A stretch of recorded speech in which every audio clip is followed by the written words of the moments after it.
जो सर्वोच्च स्थिति का वर्णन अपने स्वरूप की असीम विशेषताएं बताते हुए स्पष्ट की। समझने की बात है, 81 श्रेणियों की जो उत्कृष्टता है उसके साथ अपनी भेंट करते हैं, क्योंकि वो जानना चाहता है ईश्वर को, समझना चाहता है उसके वास्तविक रूप को। अब भगवान कैसे बताएं उसको? तो जरूर किसी के साथ तो कंपेयर करना पड़ेगा। तो उसका बल, ऐश्वर्य, उत्कृष्टता, सौंदर्य, सबका कंपैरिजन इस जगत में या अलौकिक जगत में, आध्यात्मिक जगत में, तो उन सब के साथ कंपेयर करता है। और उसी के लिए भगवान आगे कहते हैं, कंपेयर करते हुए प्रकाशों में सबसे पहले अपने स्वरूप के बारे में कहते कि प्रकाशों में तेजस्वी सूर्य, सूर्य में हूं ये नहीं कहा। मनुष्य अल्पज्ञ बुद्धि वाले समझते हैं भगवान ने कहा मैं सर्वव्यापी हूं। भगवान ने जब पहले ही कह दिया मैं परमधाम का वासी हूं, वहां विराजमान हूं, अब जब ये बातें बता रहे हैं तो मैं उसमें निवास करता हूं, वास करता हूं ये नहीं कहा, लेकिन अपनी असीम सौंदर्य, अपने विषय में वो कंपेयर करता है। क्योंकि अर्जुन को कैसे समझाए, वो इस दुनिया का व्यक्ति है, तो इस दुनिया की 81 श्रेणियों के साथ उसकी भेंट करके बताता है कि मेरा स्वरूप प्रकाशमान है। तो प्रकाशमान चीज इस संसार में कौन सी है? सूर्य है। इसीलिए कहा कि प्रकाशों में तेजस्वी सूर्य के समान हो। समान शब्द निकल गया। और इसीलिए आज के मनुष्य क्या समझते? ईश्वर सब में है। भगवान ने खुद कहा, क्या दलील करते? भगवान खुद कहते हैं मैं सूर्य में हूं, मैं चंद्रमा में हूं, मैं इसमें हूं, मैं उसमें हूं। भगवान ने ये कहा ही नहीं। जब पहले ही अर्जुन प्रार्थना कर रहा है और वो कह रहा है कि मेरा सौंदर्य असीम है, तो वो असीम सौंदर्य का वर्णन कैसे करेंगे? तो किसी के साथ तो भेंट करेंगे, तभी तो बता सकेंगे। तो सूर्य के समान तेजस्वी हूं, तेज है मेरा उससे भी अधिक, लेकिन मैं कोई ऐसा दहकने वाला नहीं हूं। इसलिए तुरंत दूसरी लाइन में कहा नक्षत्रों में चंद्रमा के समान शीतल प्रकाश है मेरा। मेरा प्रकाश किसी को जलाने वाला नहीं है, लेकिन नक्षत्रों में चंद्रमा की तरह, यानी इतना शीतल भी हूं मैं, प्रकाशमान और शीतल। फिर तीसरा कहा समस्त पर्वतों में मेरु। नॉर्थ पोल को क्या कहा जाता है? मेरु कहा जाता है। सर्वोच्च यानी जो धुरी है इस पृथ्वी की, ठीक इसी तरह समस्त इस जगत की धुरी परमात्मा है। तो समस्त पर्वतों में मैं मेरु हूं। समस्त पुरोहितों में बृहस्पति हूं, अर्थात बृहस्पति के समान परम पवित्र, अपनी पवित्रता का ऐश्वर्य बताते हैं। शक्ति का ऐश्वर्य कैसे बताया? समस्त सेना नायकों में कार्तिकेय की तरह। समझ में आ रहा है? जो कंपैरिजन भगवान बता रहे हैं 81 श्रेणियों की, अपना बल, सौंदर्य, ऐश्वर्य और अपनी उत्कृष्टता, इनका कंपैरिजन किया है। तो शक्ति कैसी है? तो समस्त सेना नायकों में कार्तिकेय की तरह। समस्त जलाशयों में समुद्र अनंत, उसकी महिमा अनंत है, उसका ऐश्वर्य अनंत है। इसीलिए समुद्र के साथ भेंट की गई। महर्षियों में भृगु की तरह, वाणी में दिव्य ओमकार, इतना मधुर स्वर। तो परमात्मा की वाणी भी कैसी है? मधुर।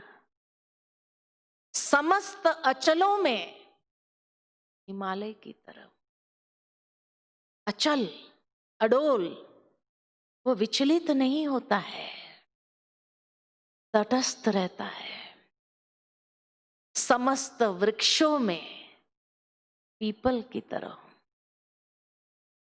एग्रीकल्चर साइंटिस्ट बताते हैं कि पीपल एक ही पेड़ ऐसा है संसार में जो 24 घंटा ऑक्सीजन देता है, 24 आवर्स ऑक्सीजन प्रदान करता है।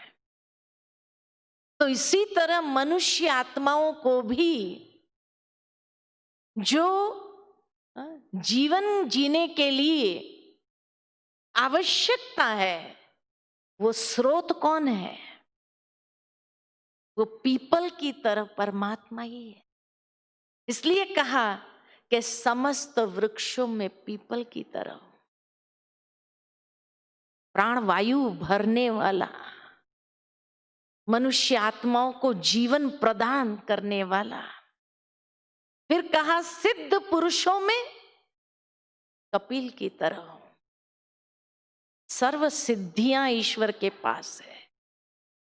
इसलिए कहा कपिल की तरह हूं, क्योंकि एक साधारण लेमैन को समझा रहा है। अर्जुन कौन है? एक लेमैन है, और लेमैन होने के कारण ही उसको उसकी भाषा में ही समझाना पड़ता है कि मेरा ऐश्वर्य कैसा है। इसलिए इस जगत की सभी चीजों के साथ उसकी भेंट करता है, ताकि वो समझ सके कि ईश्वर का दिव्य स्वरूप, उसके अनंत महिमा किस तरह की है। फिर कहा गजराजों में ऐरावत की तरह।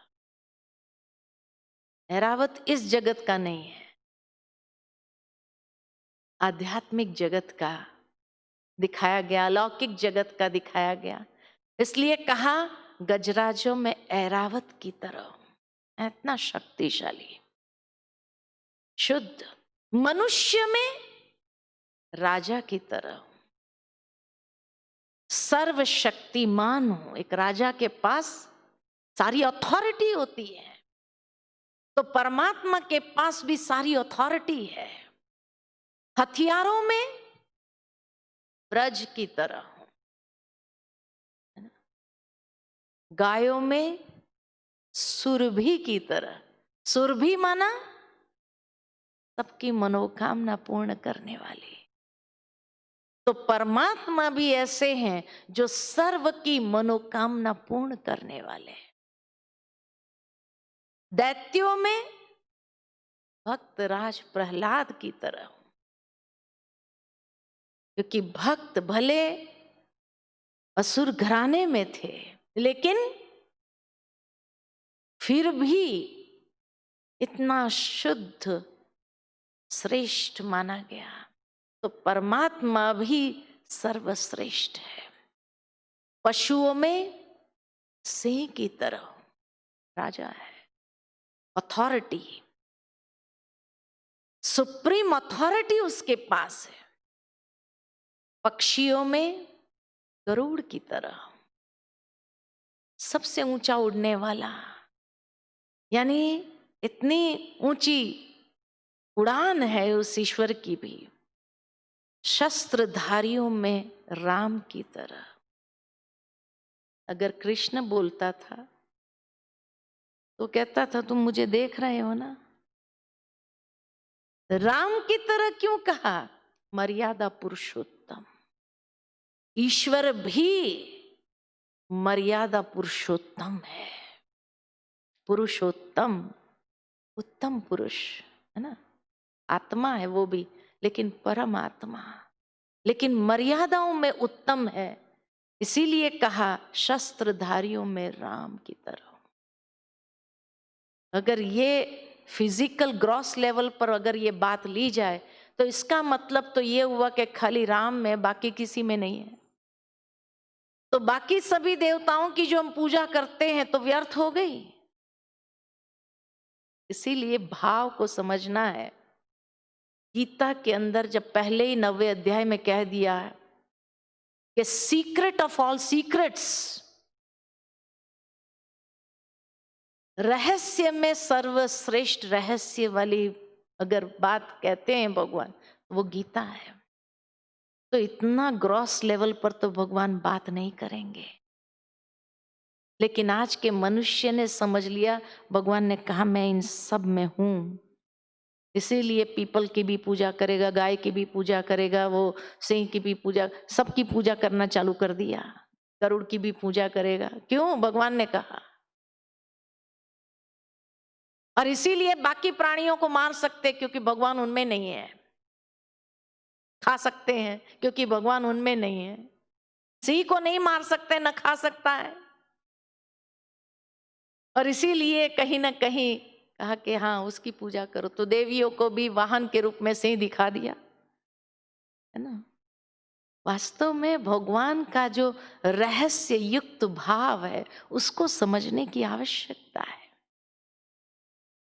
फिर कहा नदियों में गंगा की तरह, क्योंकि गंगा के अंदर जो जड़ी बूटियां हैं, जो प्रवाहित होती है, जो गंधक है, वो हीलिंग करती है, वो औषधि वाली होती है। ठीक इसी तरह परमात्मा भी द ग्रेटेस्ट हीलर है कि मनुष्य के घाव को किस तरह से हील कर देता है। समस्त विद्याओं में आध्यात्म विद्या है, कोई शास्त्र नहीं कहा, न वेद कहा, न पुराण कहा, न उपनिषद कहा, न महाभारत कहा, न गीता कहा, न रामायण कहा। आध्यात्म विद्या। समस्त ऋतुओं में बसंत ऋतु यानी फॉरएवर ग्रीन। ये नहीं कि ऋतु बदल जाने से भगवान अपनी शक्तियों को भी बदल देगा, नहीं, ही इज एवर, शाश्वत है उन शक्ति। इसलिए बसंत ऋतु के साथ उसकी भेंट की। समस्त मुनियों में व्यास की तरह, क्योंकि व्यास के पास वो पात्रता थी जो गीता ज्ञान ग्रहण कर सके।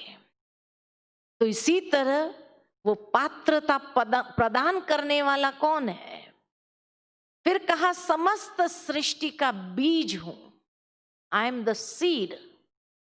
जिस तरह एक बीज के अंदर सारा वृक्ष समाया हुआ होता है, ठीक इसी तरह परमात्मा में भी संपूर्ण ज्ञान, सारी आदि मध्यांत का ज्ञान उस बीज में समाया हुआ है। मेरी दिव्य विभूति का अंत नहीं। इतना सुनाने के बाद भी हे अर्जुन, तुम अभी भी, मैं उसको और क्लैरिफाई नहीं कर पा रहा हूं कि मेरी विभूति क्या है।